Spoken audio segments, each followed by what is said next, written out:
What's up, everybody? James Jackson here, back again with another video. If you're new to my channel, I do tips, tricks, news, and reviews for the film and video making industry. So if this is content that you like, please make sure to hit that subscribe button and definitely hit the like so you can help us out with the algorithms of YouTube, and hit that bell so you can stay up to date on all the content going forth.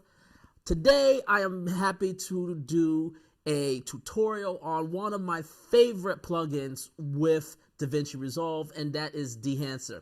I did a review of Dehancer in the last video, which you can find up right here as well in the description. And from that video, I got quite a few hits of people asking me to do a tutorial of going through a project on using Dehancer. So the project I wanted to do, unfortunately, it's still not, I still haven't gained access to. So what I decided to do is do a project that I've already done, which is a music video that you've seen on my channel from R. Kent. I will definitely leave a link to that in the description below if you want to see the full music video, as well as up here. But today I want to show how Dehancer works and how you can use it, because especially if you're somebody that loves that film look, this is something that will definitely be interested in. And if you're interested in getting the Dehancer plugin, I do have a promo in my description where you can get 10% off the purchasing price, and also a little commission goes my way as well, where you can help support the channel. So let's just not waste any more time and let's dive right on in. Okay, so we are now currently in DaVinci Resolve. This is going to be the music video that we're going to be working on. So I've already done some pre-done color grading. And I specifically chose this one because there's actually 3 different cameras we're working with this shoot. So we got this one right here is the Canon C70 that you see here. This one right here is the Blackmagic Pocket Cinema Camera 6K, and this is the DJI Mavic 2 Pro. So we're going to be working with a whole bunch of different cameras, and we're going to work with them all at once. Now, if you're wondering how I was able to get them matched up, if this is something you will be interested in, there's multiple ways to do this. But if this is something where you got multiple different cameras, and you want to figure out how to get the look being something of similar, I can let you guys know in the description, and let me know in the comment section, and I will definitely make a video on that. But I didn't want to waste too much time because Dehancer is going to be quite a bit of a handful. So we're going to use this one. So keep in mind, this is the day is very different. But what we're going to try to do is that we got our 709 look the way we want it here for me. So right now all we're doing is going to basically add our look, and that's what Dehancer is going to do. And what's great about Dehancer is it gives you that film look, like actual film look. So what we're going to do is we're going to start work on this one right here. And as you see, when we put this on, it looks a little bit, as I'll go full screen real quick, it looks like there's definitely some film looks. So, if right out of the gate, if this is sort of the style you want, you can go with it. But we're gonna go with sort of first give a 709 look to it, just a typical 709 look, and then we will go from there. So one of the first things that I want to make point is that the black points and the white points. So personally, I would love the white point to be a little bit lower. I like to have it around the 70 because that gives it a little bit more of the film look. And then you can crush the blacks or raise the blacks as much as you want. I like having it just nibbling between crush. But in the case, because we have multiple, we're basically working with multiples at a time. I prefer to do it this way. So one of the things we need to do is get our whites and our blacks black. Now, if I take this off, if we can just go back here and we'll go full screen. Let's see. So one of the things we definitely got blacks. So we got his hair that has some black in it. There really isn't anything white in this scene, but we also have his skin tone. So we have black and we have skin tone, so that's something that we can sort of balance our image out. So how do we balance out this image? Well, let's look at the shot. So, I mean, obviously, this being Blackmagic Raw, we can obviously adjust it that way, but we want to try to just keep a consistent look throughout all the shots. So what we are going to do is, in the vector scope, if you go here, there is, not this one, I'm sorry, this one, where it says display qualifier focus. So you want to have that turned on, because when you come to this part and you turn the qualifier on, what you can see is now as I move around the image, you'll see that we have this thing will adjust based on the color it finds. So let's just go to his hair, and well, I can tell right now it's slightly green. And then with his skin is like right on the money. So the skin is where it needs to be, even though it's showing a little bit red, but that's something that we can, if you want to tweak, you can tweak. But the key thing is the black. So it's slightly red and slightly yellow, and let's just make sure, and it's the same thing, yes, slightly red, slightly yellow. So how do we fix this? Now, there's two ways you can do this. You can either go to the lift and sort of pull this down, but this is a very broad, you got to remember, think of the primaries, the log, and the HDR wheel as different sorts of brushes. The primaries is your biggest brush. This is going to be where you lay your foundations. The log gives you a little bit more finer detail. It's more specific. And then HDR is like it's that fine brush. But for this one, we want to just work with the log tab.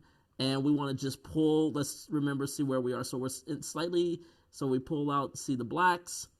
It's slightly in the red, so what we want to do is just pull the shadows down ever so slightly into the blue. And as you can see, that's a pretty balance. And the white's pretty balanced as well. Now, if we turn this on, let's see where everything is now. And if we turn this on, this is pretty balanced. The skin is still where it needs to be, so we're off to a good start. Now, here is where we sort of balance everything out. So it's like, okay, let's say, okay, this is supposed to be more, as you can see, it's gone cyan. Now, we could do this inside the color heat, but I'm not going to have that. Also, let's turn film grain off, just to make sure this process goes a little bit better. And I'll get to everything else in just a second. We're just trying to right now just balance this out. So I want to get this back to where it was, which was white. So in this case, we're going to go to the primaries, and we're going to go to the gain, and we're going to pull this up towards the red. Oh, too much. Okay, with primaries, you want to just be ever so slightly. Let's see here. We want to just go up a little bit more and a little bit towards the yellow. A little bit more. Oh, too much. And I think right there is pretty good. All right, I think that's a good balance. So now let's go a little bit higher, because we want to try to get the white in the center. So, too much. Back down. So it's just trying to get this balance out. Oh, too much to the yellow. So we want to pull that back. Let's go. We're going to shift towards the blue a little bit. And then I'm going to go back to the log, and I'm going to use the highlights to sort of get a little bit more of a smoother push, because I don't want to be so aggressive with. It's slightly off, but that's sort of where I want to. Let me save this for right now. So we got our shot, and the shot is balanced. All right. So the next thing we want to do. Is so let's start from the beginning. So right now we got our 709, because we already set everything to 709. Now there are some things like here we're going to definitely have to tweak, but that's sort of what we can do in terms of clips. So we can go to the clip format, and we can go back to the log wheel for this one. Go to the gamma, and this one was a Canon C70, Canon log 2. So we have that, and what we can do is we can just pull all this information back down. So that shot's there. So we have that shot there. So anyways, let's focus on this one. Let's go back to the group. So because we're affecting all at once. So let's start here. So this is the profile. So this is basically, you can select the profile you want. You can go. So the one they start off with is 250D, which is, it's cool, but it's not my favorite. But we're going to use it for this one. But some of my favorites is like the Natura. I really love this one. You got to the Natura is one of my favorites. The Velvia, the Industrial 400 is another one of my favorite. So there, again, there's a whole crap ton, and you even got the Eternal one. So if you guys are familiar with the Fujifilm cameras, you also have the Eternal profile as well. But for today's, we're going to just stick with the Kodak 250D. So we're just going to stick with this for now. And so now push and pull. Basically, this is sort of like, how do you want the image to look? Do you want the image to be, if it'll show it much better in the waypoint. Do you want it to be 2 stops under, where it pushes that way, or you can push it up more where it's a little bit over? So you can push and pull, and it will also, as you see, it affects the whites based on what you decide. We're gonna just leave this right here for now. The next thing is the expand. So this is the black point. So this is basically, again, where you want to set your white points and when you want to set your black points. Again, I like setting around 70 because that's sort of what film is like. But that's essentially where you want to set your black points. So I will just want to keep it down right about there. All right. So the next thing is the print. So again, this is where you can make adjustments to your exposure. If this is something if you're doing multiple clips, you want to try to keep this individually. But this is where you would adjust exposure, your tonal contrast. So let's say, hey, I don't want it as contrasty. I want to pull that down. But and then you got your color density. I personally like pushing the color density all the way to the end, purely because it really gives an enrichment, and you'll see it in the C7, and you'll really see it in the C70. There's a, let me go full screen real quick. There's a certain enrichment for doing this look. It's a bit of a lag. But the colors are far more enriched in this with the color density. So again, this is your choice. It's about making the decisions how you want.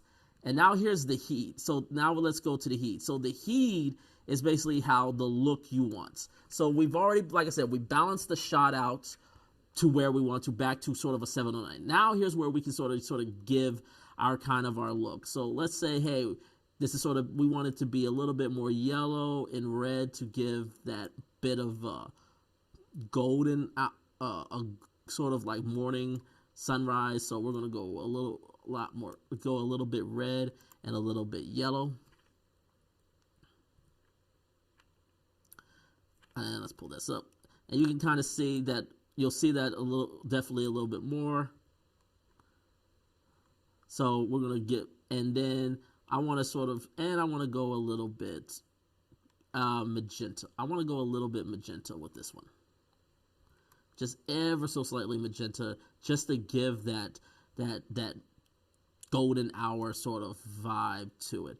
But you got to be careful, because as you can see over here, it's a bit much. But that's, again, we can always, because we can go out of the group for this one,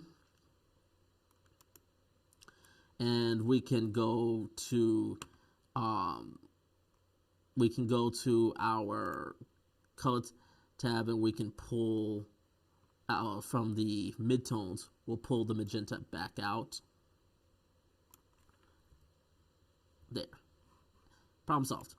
And then, as you can see with the DJI, is also see it has that beautiful, beautiful golden hour image. So let's go back to the post clip. So that's the color heat, and I really like that. The next one is the film grain. So as you'll see as I turn this back on, it's initially very, very aggressive. A little bit more aggressive than I like.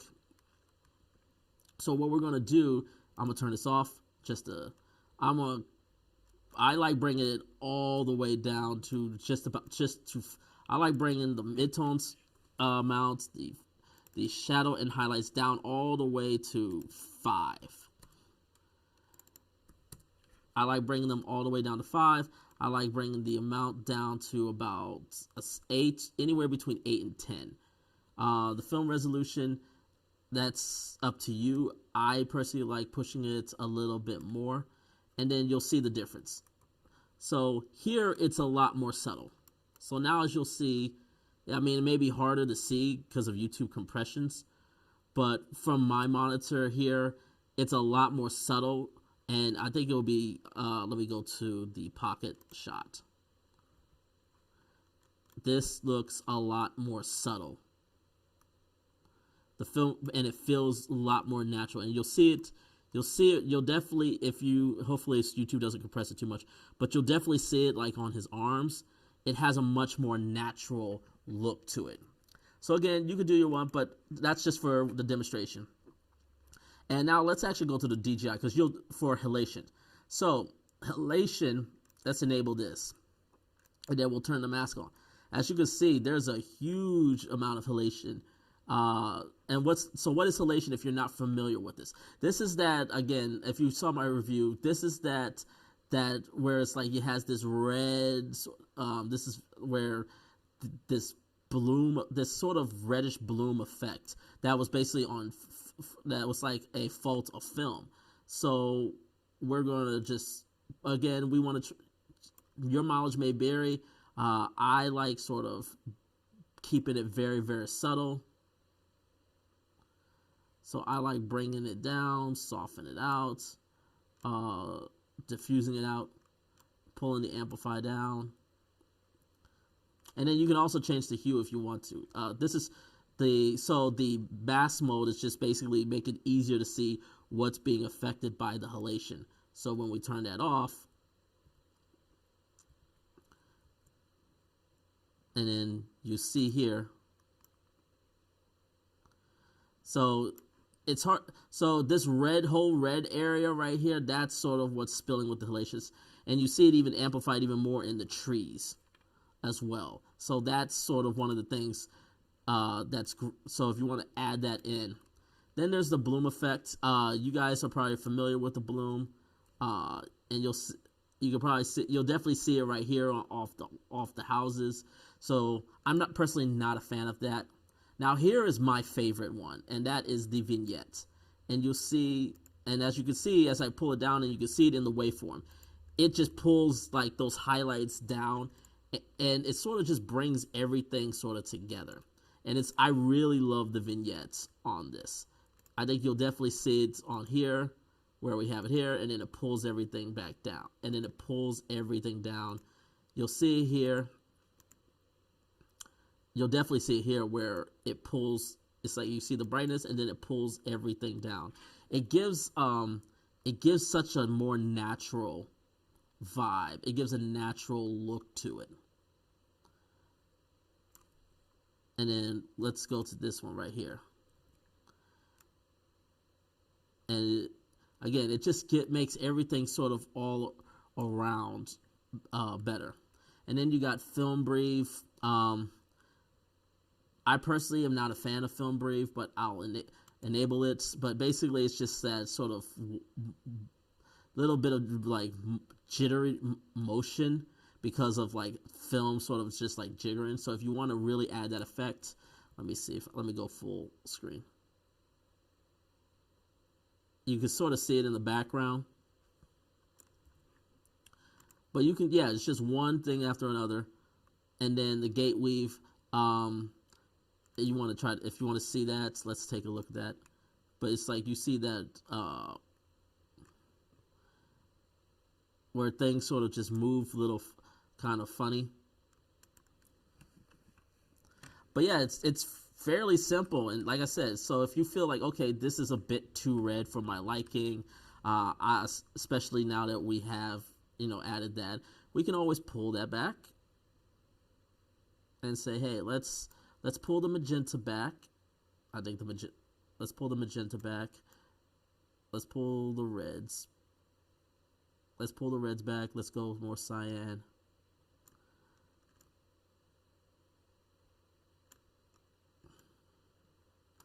And let's add the greens in. Let's actually balance that out.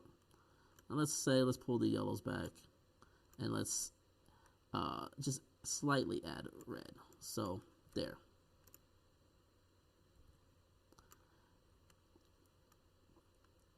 But I want you to notice that even as I make the changes, so even if I was to go to extreme, like let's go with more of a blue, like a bluish, purplish, cyan type of look.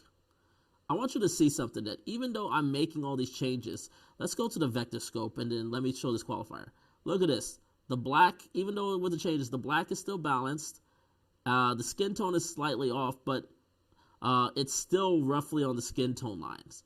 So that's the thing, is what's cool about it, is that as you're making these adjustments, yeah, you're still having a balanced shot. And then I'll just put this back to 0. But you still have a balanced shot, and that's the thing that's so great, is that as long as you go in with a balanced shot, that's the big thing. It's just as long as you go with a balanced shot, you know, this is pretty much a great, you can pretty much make the scene look however you want. So yeah, that's basically, and this is basically Dehancer in a nutshell. So it's just, like I said, it's a really, really great program that allows you to really sort of hone in and sort of get more of those film flaws that really make film look like film, but also still keeping it looking very, very natural. And again, you can use this on any camera. So as you see, I have it on a C70, I got it on a pocket cinema camera, I have it on a DJI, and everything just sort of feels, everything still feels natural. Even like, again, the DJI shot.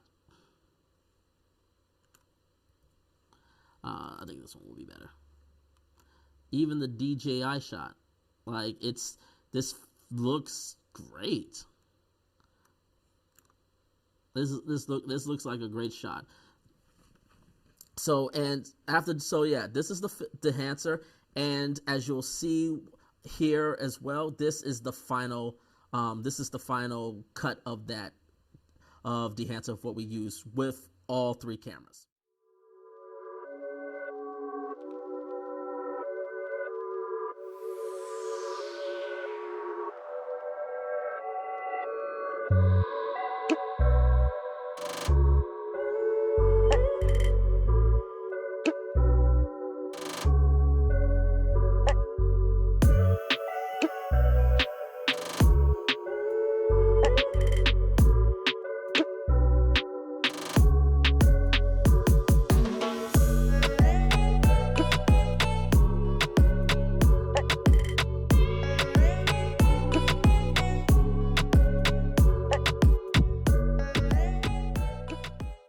So that was my tutorial for Dehancer. Hopefully this was a little bit better of understanding and you guys did enjoy it. Again, this is my favorite little plugin just because of how fun and how joyful it is to just get all these different looks, and you got all these different film stocks that you can work with, and you can build out so many different looks. You can even export LUTs how you want to. So definitely check that out.